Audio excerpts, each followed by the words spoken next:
I'm Louise Nicola, and this is the Neuro Experience.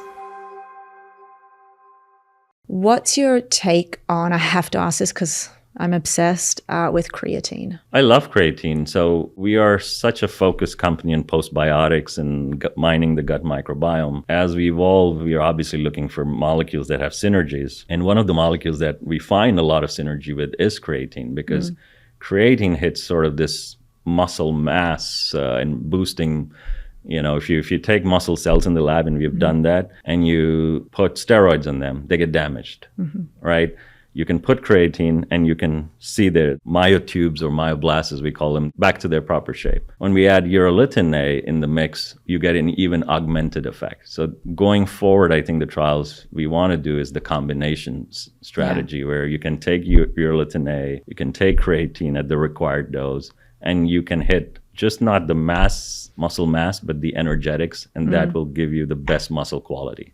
That's kind of where we are. Yeah, right now what we're seeing is that, you know, a large body of data has shown that even if you take 5 grams a day, it saturates the muscle. But now there's like preclinical data on Alzheimer's disease patients, although it's a pilot study on a very small, showing that if you take 20 grams of creatine a day. One shot even. Yeah, just one. It can raise brain creatine levels. Yeah. But the problem is when it does that, what does that do in terms of cognitive performance? Now, I'm a huge believer of cognitive reserve because, you know, end of life, if we can get 2 people, one has a head full of amyloid and doesn't get Alzheimer's disease, right? Which is insane. Yeah. And then you've got another person with, you know, mild cognitive impairment, possibly dementia or cause dementia, and they don't have as much amyloid as this person. Like, why did this occur? And I always bring it down to the fact that it's cognitive reserve. So being able to maintain your cognitive reserve throughout your life is inherently the most important thing.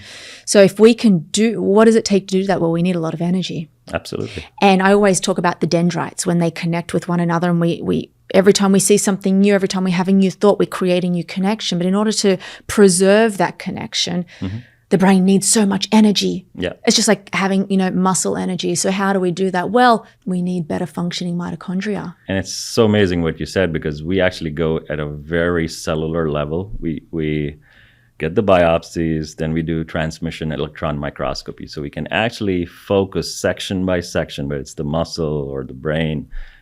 Brain, you can't get biopsies, but in models you can. So you can look at it, or your immune cells. And we see as you get older, or if it's a condition like frail person or sarcopenia, these thousands of mitochondria, we say, they're actually a network. They're talking to each other in a healthy person, in a very functional, if it's a fit person. In people who are sarcopenic or with neurodegeneration, these mitochondria stop talking to each other. It's almost like you have a grid and the grid just collapses. So they're still there. They're there in a damaged form, and they're almost like grumpy old people who are not talking to each other. And it's like crushed spaghetti. They actually, I wish I had brought these images, because I wish you did too, because I'm trying to put it into my head. Everybody thinks of mitochondria as long, elongated sort of tubular structures, which have these sort of what we call cristae in between. But they don't exist in isolation. They exist in a network, okay? And in aging, if you look at an aged sedentary person, they're not elongated. They're actually oval and round and fat, and they're far away from each other. And so there's very poor energy transfer happening. If we can fix that circuitry, I believe, by making them in good shape, these elongated shape, and they're back to talking to each other as a network, we can fix all these conditions that we talked about, I believe. Okay, so it's about the communication between them. You know what the analogy was that I was putting in my head?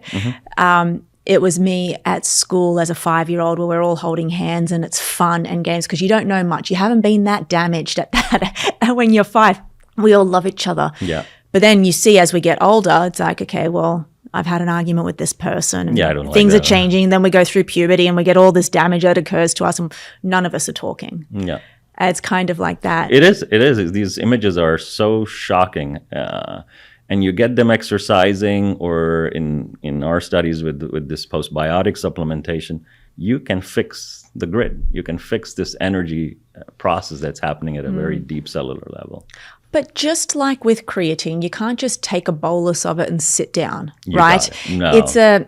It's a stimulant in terms of if you take it, it'll help you lift heavier, it'll give you more energy to go to the gym to actually get the work done that's going to help you with the mitochondrial biogenesis. Yeah. It would probably be the same with Urolithin A, right? You can't just sit down, a sedentary person, and just take. What's the dosage? So in the trials, so we've done 250 milligram all the way till 2 grams. Daily for almost 4 months. Yeah. We find the sweet spot is between 500 milligram to a gram. If you're healthy, if you're doing everything right, if you're taking creatine, if you're exciting, 500 milligram keeps your mitochondria happy. They're already happy because you're doing a lot of good things, but 500 milligram keeps the mitophagy at a basal level. That's the dose.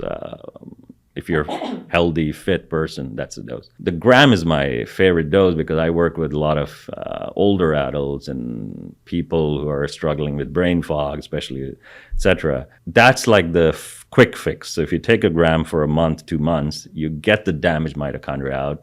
And that's what's needed if the equilibrium has shifted. So you think it takes around 1 or 2 months to see an effect? I think it takes a couple of months. And it's not a magic pill that you pop in and expect in 1 week that, as you said, you just can't keep popping in and hope a miracle will happen. You need to...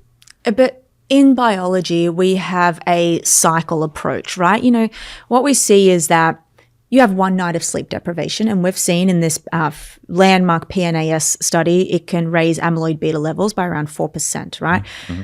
Over time, the more amyloid in the brain, you know, can disrupt the neuronal functioning that allows you to get back into sleep. So it's a cycle, right? And I would think that it's a cycle with Urolithin A as well. You know, let's just say you take a gram a day, but if you're going out that night and sleep depriving yourself and drinking, then it kind of negates the effects, or does it level out?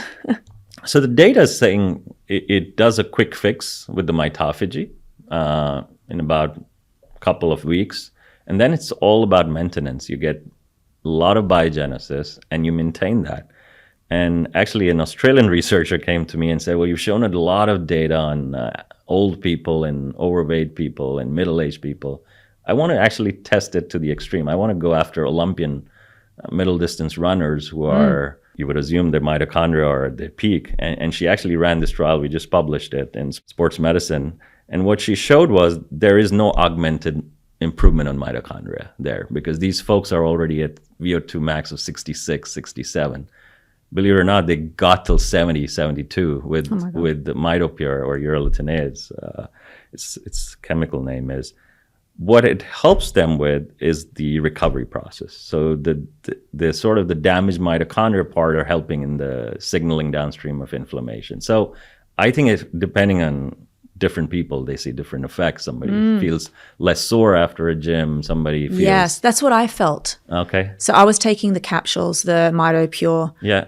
And I felt my DOMs not disappear, but I felt it was so much easier for me to go and do another leg day 3 days later, right? Wow. And the dose you were taking, if you don't mind me asking? 2 capsules. So that's the 500 dose, yeah. So I should take 4. Possibly, if you have a big workout that day, I would definitely take a gram. Well, I think it's also dependent on what you're optimizing for. And actually, this leads into my next question. I don't know if you've done any studies on this. I hear that. I keep saying I hear because like I read too much and I don't even know what sometimes I'm reading. But is it true that the most dense population of mitochondria in a female is in the ovaries? That's fairly true. Fairly true, yes. Yeah, and kidneys also. Kidney is another place where it's very rich. And see, that's why I say I hear, because now you've just introduced a whole new organ to me that I didn't really know that there was a dense amount of population. Yeah, and the tubular epithelial cells that line the kidney, you can imagine because there's so much energy demand there for, clearing out the waste and excretory products, etc. So yes, the reproductive organs, the ovaries have a high demand of energy. Sperms, if you look at sperms, the way they get there, the motor has the densest collection of mitochondria. It's the mitochondria that fuel them to get to, where they need to go. So